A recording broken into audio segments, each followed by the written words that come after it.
नमस्कार, राष्ट्रीय लोकवाणी में आपका स्वागत है। मैं हूं इंदु पात्रा और आइए सबसे पहले नजर डालते हैं अब तक की सुर्खियों पर।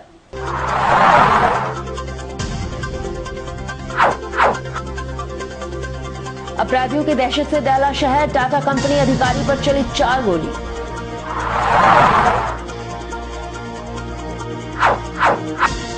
भारतीय डाक के 175वीं वर्षगांठ पर आयोजित हुई डाक टिकट प्रदर्शनी।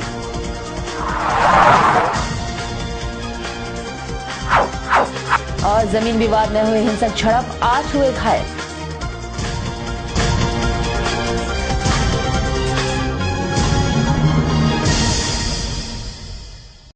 और अब खबरें विस्तार से।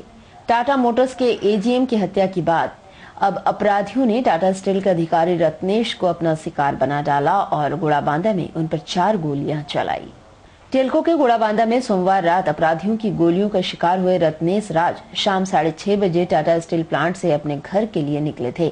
टाटा स्टील के इक्विपमेंट्स मेंटेनेंस सर्विसेज के चीफ ने प्लांट में शाम 4 बजे से 6 बजे तक मीटिंग रखी थी। इस बैठक में रत्नेश राज समेत सभी मैनेजर मौजूद थे। 6 बजे मीटिंग खत्म होने के बाद आधे घंटे तक रत्नेश ने अपने सहयोगियों के साथ गपशप की और 6:30 बजे के बाद कंपनी से बाहर निकले थे। रत्नेश राज के चाचा अवधेश कुमार ओझा टाटा स्टील से सेवानिवृत्त होने के बाद बारीडी के विजया गार्डन में रहते हैं। रत्नेश को गोली लगने की सूचना मिलते ही वे टाटा मोटर्स अस्पताल पहुंचे और टाटा स्टील के वेस्ट बोकारो में महाप्रबंधक के पद से 2 वर्ष पूर्व ही वो सेवानिवृत्त हुए थे। रत्नेश के बारे में बताया गया है कि वह ट्यूब मेकर्स क्लब का पदाधिकारी हैं और क्लब के कार्यक्रमों में काफी सक्रिय रहते थे। रत्नेश का डॉक्टर आनंद के अलावा सुमित कुमार खास दोस्त हैं। सुमित बिष्टुपुर में रहते हैं और वह रत्नेश के साथ टेलीकॉम में काम किया करते थे। टाटा स्टील के एम्प्लॉय हम अपने दोस्त से मिलने गए थे। जी वहीं गाड़ी में थे, घोड़ाबांधा में वहीं अज्ञात लोगों ने गोली मार दी। अच्छा, क्या पोजीशन है अभी इलाज चल रहा है, ऑपरेशन चल रहा है जी।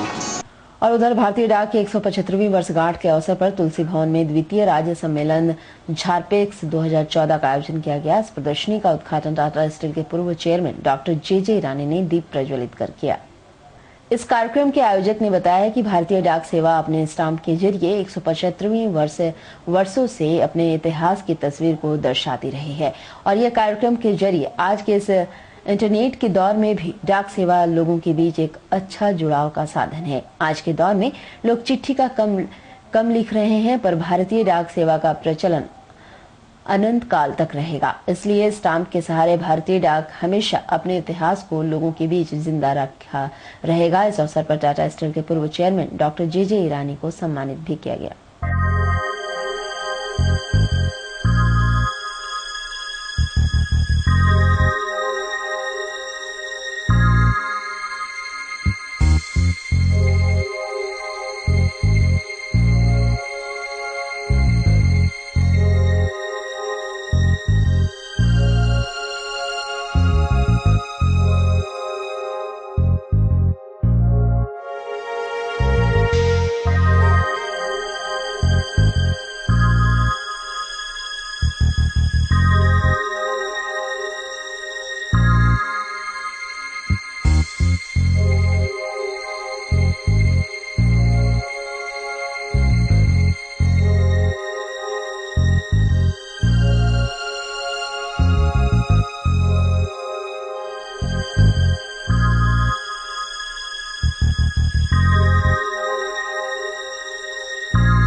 उद्देश्य है कि हम अपने संस्कृति, अपने इतिहास को शब्दों के जरिए नहीं बल्कि स्टैंप के जरिए प्रदर्शित करें।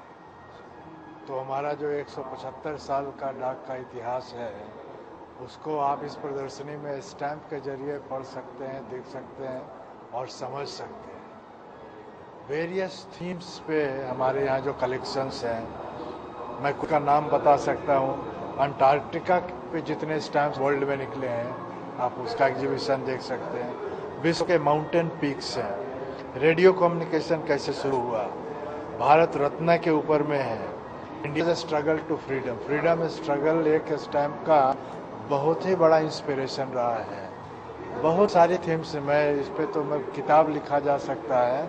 फिलहाल मैं इन सारी जो इतिहास में छुपा हुआ तस्वीर है इसको स्टैम्प के जरिए प्रदर्शित करना चाहते हैं और इसके लिए झारखंड में आज हम लोग ये सेकंड स्टेट लेवल एग्जीबिशन कर रहे हैं जिसको हमने झारखंड का नाम दिया है।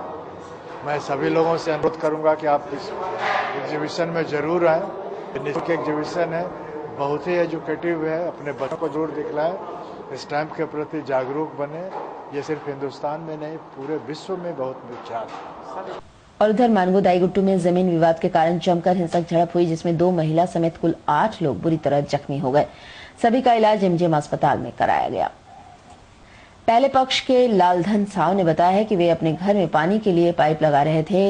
यह देखकर उनके किराएदार गोवर्धन साव पाइप लगाने के विरोध करने लगे और अपना जमीन कहते हुए उनके साथ मारपीट करनी शुरू कर दी। यह देखकर जब उनके घर के लोग बीच बचाव के लिए आए तो गोवर्धन और उनकी पत्नी व बेटे बहू ने उन्हें उनके दोनों बेटे आनंद कुमोद साव और उनके घर की महिला पुतुल देवी को रॉड से मारकर जख्मी कर दिया। उसके बाद वे लोग घटना की शिकायत मानगो थाने में की और वे लोग अपना इलाज एमजीएम अस्पताल में करवाए। नल कनेक्शन लेने की तैयारी हो रहा था। मिस्त्री आया था वो हिंदी पढ़ के गया, ऐसे ले रहे थे, बोले काहे नल लेगा, नहीं लेने देंगे। उसमें हमारा पिटी मारा दाद। हाँ मामला दर्ज कराया है। लड़का कितना दिन से आपके घर में है? गोवर्धन साहब कितना दिन से है? वो तो 8-10 साल हो गए। क्यों रोक रहा वो लोग?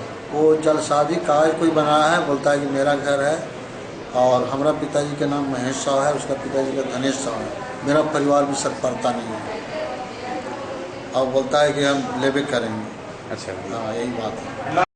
वहीं इस मामले की और खुलासा करते हुए दूसरे पक्ष के गोवर्धन साव ने बताया है कि लालधन साव और गोवर्धन साव सगे भाई हैं। बीच में किसी कारणवश जमीन की कागजात में हुए फेरबदल हुआ था जिसमें उनके पिता का नाम महेश्वर की जगह धनेश्वर हो गया। उसके बाद उनके भाई गोवर्धन साव ने छल से उनके हिस्से का जमीन को हड़पने का प्रयास करने लगे। यही कारण उस जमीन में नल लगाने के विवाद को लेकर हिंसक झड़प हुई थी जिसमें वे दोनों बेटे भोला, राजेश व बहू माला भी बुरी तरह उसमें जख्मी हो गई थी। पाइप लगाने के संबंध में उन लोग मारने की तैयारी में था। पाइप लगाने का क्या विवाद हुआ? कि नहीं लगने देंगे, तू घरदार हो, और जबकि मेरा दोनों भाई हैं। वो लोग तो कह रहे कि आप लोग घर हथिया हैं, उनके बाप का घर था। नहीं, दोनों भाई हैं तो बाप को। भाई कौन है आपका? लालधन। लालधन, ये जो है जी हाँ, जख्मी है। हाँ। कैसा भाई है ये? सागा भाई। मेरे नाम से जनरल पावर अटर्नी 1983 का 1983 का मेरे नाम से जनरल पावर अटर्नी बाबूजी खरीदे हैं। बाबूजी का क्या नाम है आपका? स्वर्गीय महेश साहब। महेश साहब। और तो कुछ और नाम बता रहे हैं? बताने दीजिए। घर का जमीन किसके नाम से है? मेरे नाम से जनरल पावर अटर्नी पहले था, उसको चाप दिया तो फिर दूसरा कागज बना है। दूसरा कागज बना। आपका दूसरा बना? हाँ, उसको भी दूसरा बना।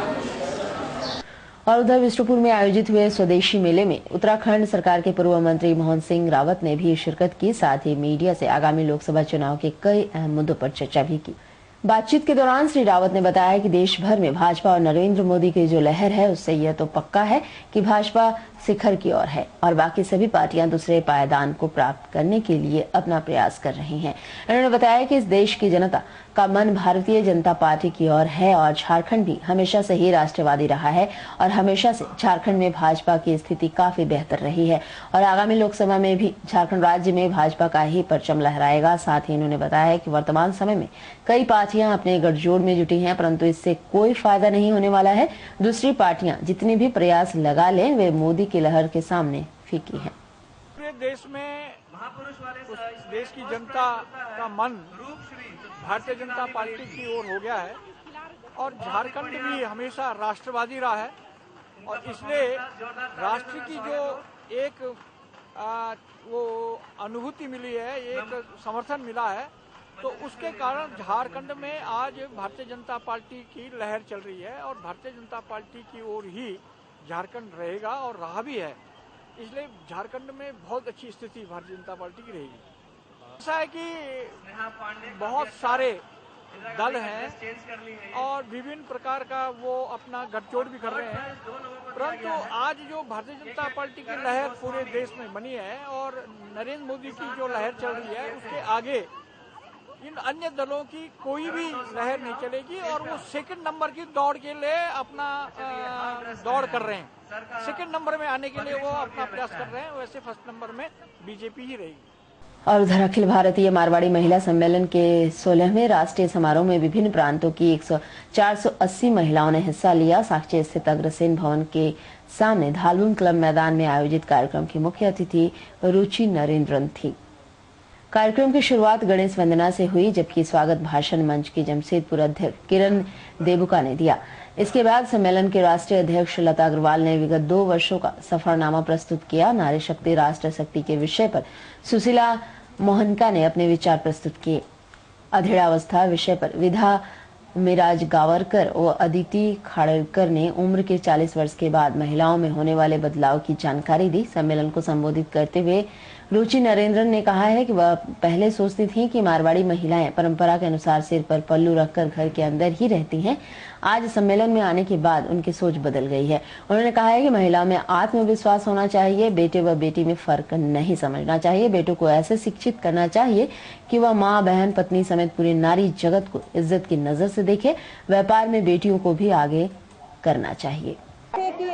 अभी निकट भविष्य में हमारे लोकसभा चुनाव है, राजनीति पर भी बहुत अच्छी बात कही कि हम जागरूक हैं। उसका ये तात्पर्य कदापि नहीं है कि हम किसी पार्टी से जुड़ जाएं या हम नेता बन जाएं या 544 की सीट में हमारी सीट हो जाए। उसका तात्पर्य ये है कि हम राजनीति के प्रति जागरूक हों, हम पहचाने अच्छे बुरे लोगों को और अपने अधिकारों के प्रति सजग हों और सक्रिय रूप से भी आए, क्योंकि जब तक नीति निर्धारक संस्थाओं में हम नहीं होंगे तब तक हमारी समस्याओं को हम वहाँ पर नहीं उठा पाएंगे। और वो जो उठाते हैं वो सब जानते हैं, केवल वोटिंग जो होता है उसके लिए वोट बैंक हमें तैयार करते हैं कि हम आपके लिए ये कर देंगे, वो कर देंगे। और हम बहुत अच्छी तरह जानते हैं और लोगों को संदेश दे रहे हैं कि हमारे लिए कोई कुछ नहीं करेगा, जो करना है हमें खुद को करना है। और उधर तिलुरडी से बलरामपुर जा रहे वैन चालक की लापरवाही के कारण रंगाडी में वैन पलट गई। उस वैन में 22 लोग सवार थे, जिसमें एक महिला समेत कुल 1 दर्जन लोग बुरी तरह जख्मी हो गए। सभी को इलाज के लिए एमजीएम अस्पताल में भर्ती कराया गया है। एमजीएम अस्पताल में इलाजरत इचाडी निवासी दामोदर सिंह ने बताया है कि वे तिरुलडू से उनके साथ 22 यात्री वैन में सवार होकर बलरामपुर जा रहे थे। उनकी वैन के चालक नया था और वह अनियंत्रित होकर गाड़ी चला रहा था। उसी क्रम में रंगाडी के सामने उनकी वैन के आगे एक साइकिल सवार आ गया। उसके बाद उस साइकिल सवार को बचाने के दौरान नया चालक होने के कारण वैन को उसने पलट दिया, जिसमें सवार एक महिला समेत कुल 1 दर्जन लोग बुरी तरह जख्मी हो गए। स्थानीयों की मदद से सभी जख्मियों को इलाज के लिए एमजीएम अस्पताल में भर्ती कराया गया। बलरामपुर आ रहे थे बाजार में सामान भी रखे थे क्या? नहीं, सामान नहीं, हम लोग सीधे थे, कपड़ा खरीदने के लिए। फिर क्या हुआ? तो गाड़ी ऐसे आस्ते आस्ते जाने के बाद पलटी हो रहा है, ऐसे टर्मिनल के पास नेका तरफ पलटी आने वाला, तो उसके बाद दाहिने तरफ पलटी हो गई। क्या कारण था पलटी होने का? पलटी होने का उसको क्या नया ड्राइवर था, कभी गाड़ी नहीं चलाया। नया ड्राइवर था ना? नया ड्राइवर था। कितना लोग गाड़ी में था? गाड़ी तो हम लोग 22 आदमी। कितना लोग जख्मी हुआ अभी? हाँ, कितना लोग को चोट लगा है? 4 हम लोग को लगा है, तो होगा 10-11 आदमी को लगा। किसी का घायल हो गया, किसी का घायल नहीं हुआ। मारा कोई नहीं रहा है? मारा कोई नहीं। ड्राइवर कहाँ है अभी? ड्राइवर पकड़ा गया। और अब चलते जाते एक नजर तक की सुख खबर।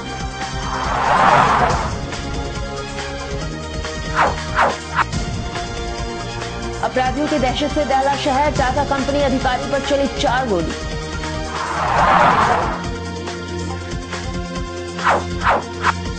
भारतीय डाक की 175वीं वर्षगांठ पर आयोजित हुई डाक टिकट प्रदर्शनी।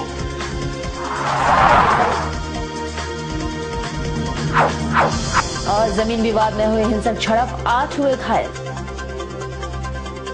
और अधिक जानकारी के लिए आप लॉग इन कर सकते हैं www.rashtriya lokvani.com। तो आज के लिए बस इतना ही, कल मिलेंगे नई खबर के साथ। तब तक के लिए राष्ट्रीय लोकवाणी टीम की ओर से